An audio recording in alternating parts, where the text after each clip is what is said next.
building relationships. The last thing we want to do is break up and separate one another with different agendas, different political opinions, different things. We need to come together as one force, unite. We want good for Pakistan. That is what has brought us here today. In the type of business I do, which is hospital development, we currently own and operate 4 hospitals. What we do with the community is work very closely together, build relationships, build friendships. I think that's why we're all here. Again, I think the long-term objectives of this organization have to be that working together, uniting, networking in sorts. Because I think that's also an integral part of this. Is as business people, we look at what is the benefit of wherever I put my money, my time, where is my commitment, where do opportunities lie. One of the things this organization, I hope, does is informs us of certain business developments in Pakistan that we can all participate in. I think that has to be objective as well. We really need an organization here which can become a bridge between United States and Pakistan, and this thing can be done only by the successful entrepreneurs who have proved their ability by establishing so many great businesses in this great country.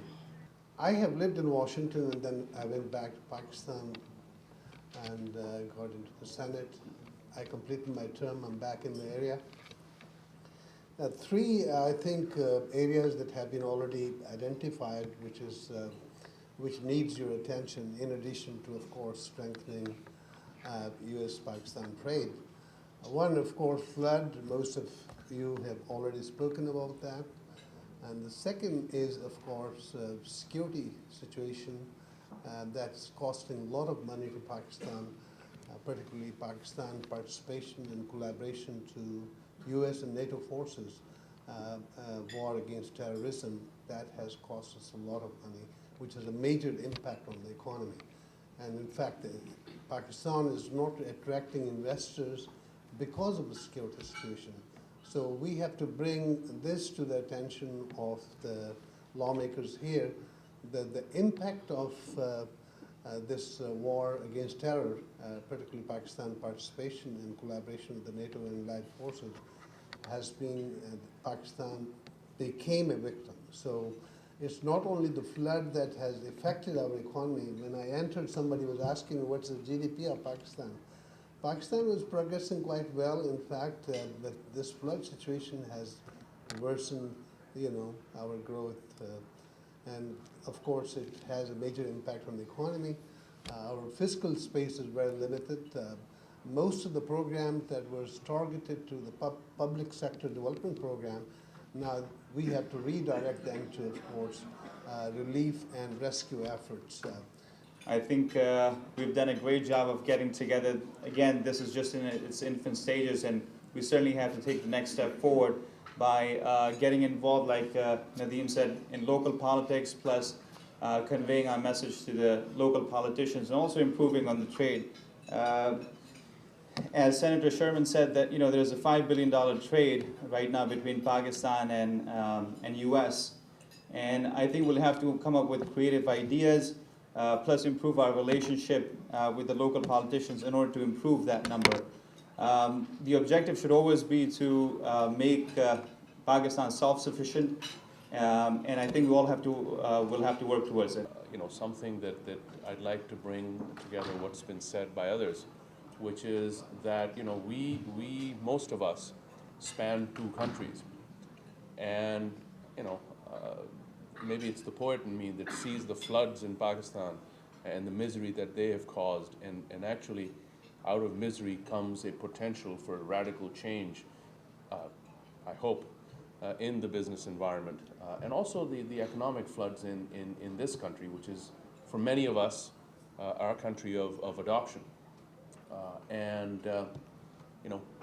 What I think is wonderful about the American Pakistani CEO Forum is the ability to take advantage in a very positive way from both of these floods here, where we can add value as Americans, And I genuinely hope in Pakistan as well, directly there or through here, to really bring about fundamental change in the business environment, where we no longer have to pad projects by 50, 40, 30%, just to cash out and walk away.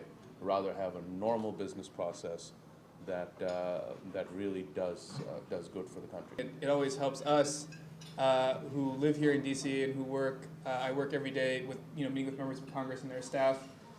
So it helps when we have large turnouts of Pakistani Americans, so that they then associate our community with political activism. But just the two things, we're talking about trade that I'd like to emphasize. One is the ROZs. Obviously, the ROZs have now passed the House. We're waiting for it to pass the Senate. So maybe, hopefully the ROZs will pass, but if we have to do this again next year for ROZs, we can have it on the Senate side and get some senators to come and show their support for the ROZs. The second thing, as the DCM mentioned, is the Pakistani American Enterprise Fund. And again, briefly what that is, it's been introduced by Senator Lugar. It takes already appropriated funds and it creates a new Pakistani American Enterprise Fund from that, which allows investment into small and medium-sized enterprises in Pakistan. So basically the idea is, right now the market might be wary of going into Pakistan and investing in certain companies within Pakistan. This fund would be overseen by 7 venture capitalists, 4 from the US side and experts in emerging markets, 3 from the Pakistani side, for a total of 7 people on this board. They would look at companies within Pakistan, small and medium-sized enterprises, and invest in the ones that they thought would be most profitable and actually jumpstart those enterprises. So I think that's another worthy initiative. It's passed in the Senate Foreign Relations Committee right now. We're waiting for it to